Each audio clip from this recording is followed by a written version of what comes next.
राधे राधे, जय माता दी। कैसे हैं आप सब? जैसा कि आप जानते हैं, नवरात्रों का शुभारंभ हो चुका है। नवरात्रों के 9 दिनों में हम 9 दिन तक माता के विभिन्न स्वरूपों की पूजा करते हैं। नवरात्र के व्रत के साथ साथ व्रत की कथा सुनने का अपना ही महात्म्य है। प्रतिदिन माता के अलग अलग स्वरूप की कथा सुनने से उनकी पूजन का पूर्ण फल प्राप्त होता है और उनका आशीर्वाद प्राप्त होता है। माता प्रसन्न होती हैं।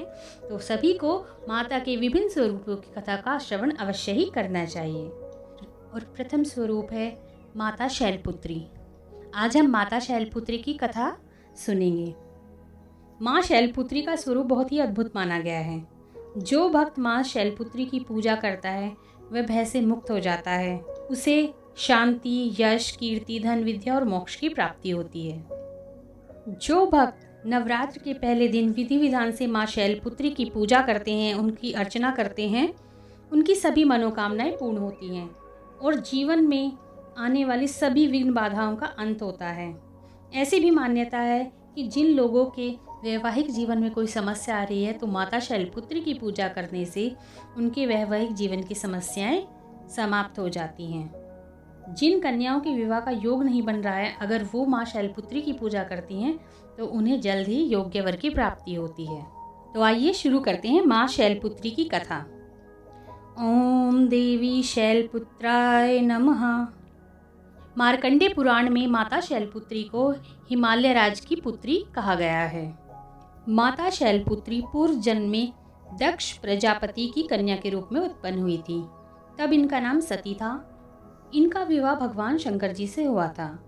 एक बार इनके पिता प्रजापति दक्ष ने बहुत बड़ा यज्ञ किया, जिसमें उन्होंने सारे देवताओं को अपना अपना यज्ञ भाग प्राप्त करने के लिए निमंत्रित किया था, किंतु शंकर जी को उन्होंने यज्ञ में आमंत्रित नहीं किया।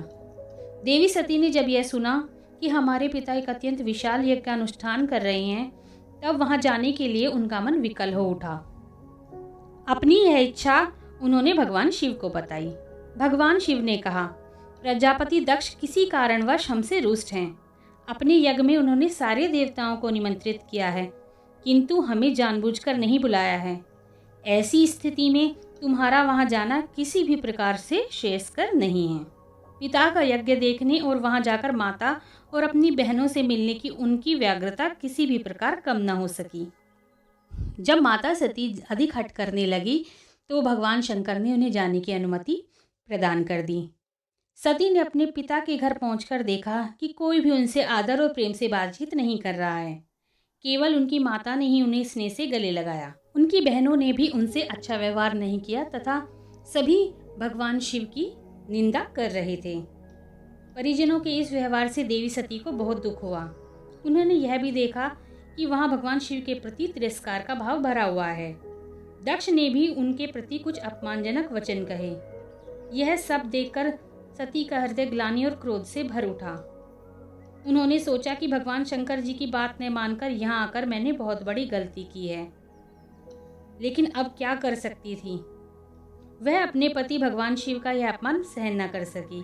उन्होंने अपने उस रूप को तत्काल वहीं योगाग्नि द्वारा जलाकर भस्म कर दिया। वज्र के समान इस दारुण दुखद घटना को सुनकर शंकर जी ने क्रुद्ध हो अपने गणों को भेजकर दक्ष के उस यज्ञ को पूर्णतः विध्वंस करा दिया।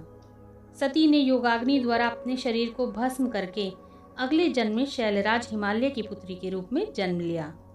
इस बार वह शैलपुत्री नाम से विख्यात हुई।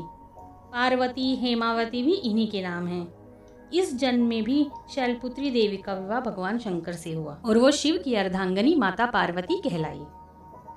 तो ये थी माता शैलपुत्री की कथा। बोले सांचे दरबार की जय।